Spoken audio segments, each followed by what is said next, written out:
வணக்கம். வணக்கம். உங்கள் நேம் என்ன தம்பி? கிரண். எந்த ஊர் நீங்கள்? நங்கவள்ளி. மேட்டூர்.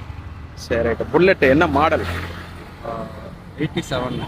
சரி, ரீஸ்டோரேஷன் ஏற்கனவே பண்ணதா நீங்கள் பண்ணீங்களா? இருந்தது. ரைட்டு. என்ன ரேட்டுக்கு வாங்கினீங்க? 2 ரூபா வந்தது.